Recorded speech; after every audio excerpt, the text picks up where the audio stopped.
નમસ્કાર દર્શક મિત્રો, આજે આપણે એક એવા દંપતીનો ઇન્ટરવ્યુ લેવા માટે જઈ રહ્યા છીએ કે જેમને ત્યાં ઘણા વર્ષો પછી સંતાનની પ્રાપ્તિ થાય છે. એટલે કે લગ્નના ઘણા વર્ષો પછી એમને ત્યાં એક બાળક આવે છે. તો એમના પરિચય સાથે આપણે જાણીએ કે એમને કેટલા વર્ષોથી પ્રોબ્લેમ હતો અને કેવી રીતે એ સમસ્યાનું સમાધાન મળ્યું એમને. તો સૌપ્રથમ તમારો પરિચય આપજો. તમારું નામ? મારું વિમલભાઈ ઈશ્વરભાઈ પટેલ. અને તમારું? નૈનાબેન વિમલભાઈ પટેલ. અને તમારું આ ગામ? મોગરાવાડી. મોગરાવાડી તાલુકો વાંસદા, જિલ્લો નવસારી. હા, તાલુકો વાંસદા, જિલ્લો નવસારી. એટલે વાંસદાના એકદમ પડોશમાં જ ને ગામ? બરાબર. હા, હવે મને એ જણાવો કે આ તમને બાળક જે નહોતું એવું કેટલા વર્ષથી સમસ્યા? તો 11 વર્ષથી તમને બાળક નહોતું. હવે સ્વાભાવિક છે કે લગ્નના 1 વર્ષ થાય, 2 વર્ષ થાય એટલે બધાને જ અપેક્ષા હોય કે એક બાળક આવે. તો જયારે 1.5-2 વર્ષ થઈ જતું હોય પણ બાળક ન હોય તો પરિવારના કોઈ સભ્યો કે પછી સગાવાલામાં આપણને કહેતા હોય કે કંઈક ટ્રીટમેન્ટ કરાવો એમ. તો તમે કોઈ ટ્રીટમેન્ટ ત્યાર પછી કોઈ ચાલુ કરેલી કે કેવું? હોસ્પિટલમાં ચાલી ગયેલું છે અમે. હોસ્પિટલ પછી ભગત મંદિર રોડ. એટલે હોસ્પિટલમાં એટલે કેટલી હોસ્પિટલમાં ગયેલા? 6-7 જેવું થઈ ગયા. 6-7 હોસ્પિટલ. અને મંદિરમાં? મંદિર તો કે બધે થઈ ગયા. મતલબ બધા જ ગામમાં? એવું 20-30 થઈ ગયા. ક્યાં ક્યાં સુધી ગયેલા? કેટલા દૂર ગયા? માલેગાંવ થી આપણે મહારાષ્ટ્ર. ઓહો, મતલબ મહારાષ્ટ્ર સુધી તમે જઈને આવેલા. અને હા, તો હવે તમને એનાથી મતલબ શું ફાયદો મળ્યો કે શું થયેલું એમ? આપણે મહિના રહેતા નહીં હતા. પેલી હોસ્પિટલમાં એમ કહેતા હતા કે કોથળી નબળી છે એના લીધે મિસ થયા કરતું છે. એટલે શરીરમાં ગર્ભી બહુ થતી, ગર્ભ ધારણ થઈ જતું હતું, પ્રેગ્નન્સી રહી જતી હતી. પણ ત્યાર પછી જે મતલબ 9 મહિના પછી આપણે ત્યાં બાળક આવે, બરાબર ને, તો ગર્ભ પડી જતો હતો, બરાબર ને, મિસકેરેજ થઈ જતું હતું. તો આવું કેટલી વખત થયેલું? 2 વખત થયેલું હતું. 2 વખત? મતલબ 11 વર્ષમાં 2 વખત આ પ્રોબ્લેમ આવ્યો. મતલબ શું કહેતા હતા ડોક્ટર એના માટે? ગરમી બહુ રહેતી હતી, એટલે મહિના રહેતા નહીં હતા. હા હા. પછી જયારે રહેવા માંડ્યા ત્યારે મિસ થવા માંડી. ઓકે, આ સમસ્યા હતી. હવે તમને 11 વર્ષથી જયારે બાળકનો પ્રોબ્લેમ હોય, બાળક ન હોય, તો પરિવારમાં મતલબ એક ઓલું મનમાં હોય કે બાળક હોય તો સારું. તો તમને કેવું થતું આમ મનમાં? બહુ ખરાબ થતું હતું કે બધાને જોઈ જોઈને અમારે કેમ નથી. હા, બરાબર છે. આટલા મંદિરમાં ગયા, પછી ડોક્ટરની દવા કરી પણ કોઈ રિઝલ્ટ મળતું નથી. બરાબર છે. તો અત્યારે તો આ તમારા ખોડામાં અહીંયા બાળક છે, તો શું નામ રાખ્યું પેલા તો એ જણાવો. નામ હર્ષ રાખેલું છે. હર્ષ નામ. ઓકે, કેટલા મહિના થઈ ગયા કે વર્ષ થઈ ગયું? 1 વર્ષ ને 2 મહિના થયા છે. 1 વર્ષ ને 2 માસ થઈ ગયા. બરાબર. તો અત્યારે તો મતલબ તંદુરસ્ત છે અને મતલબ તોફાન પણ ચાલુ જ છે અત્યારે, આપણે જોઈ શકીએ.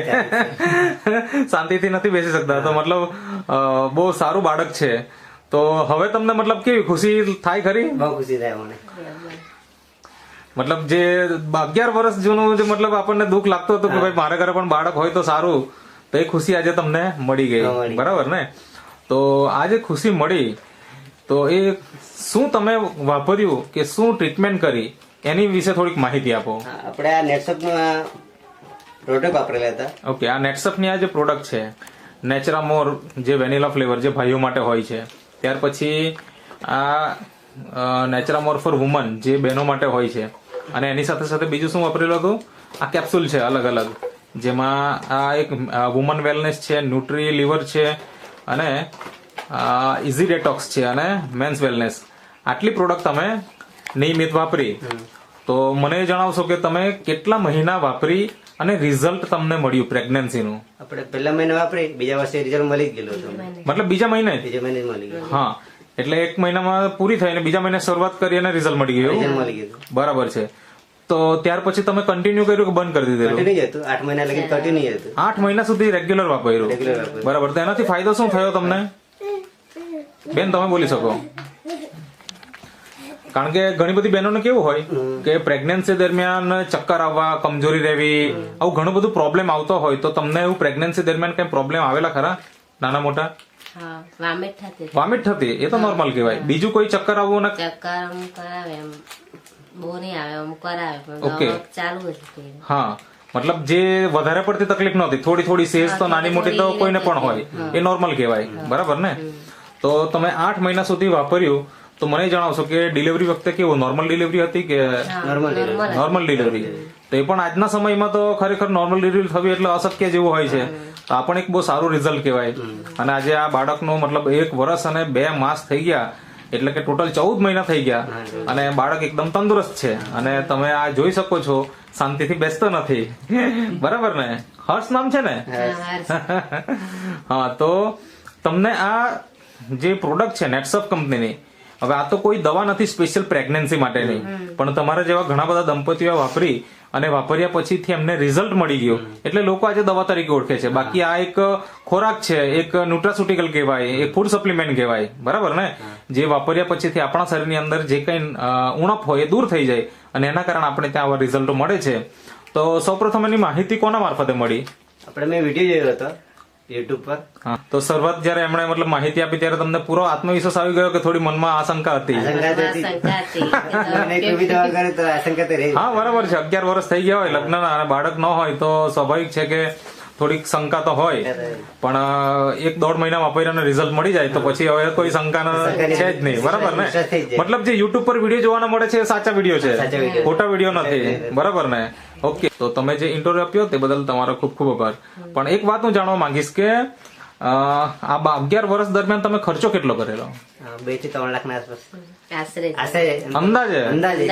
બરાબર. વધી પણ ગયો હોય 3 લાખ થી, પણ અંદાજે 2 થી 3 લાખ તો ખરો છે.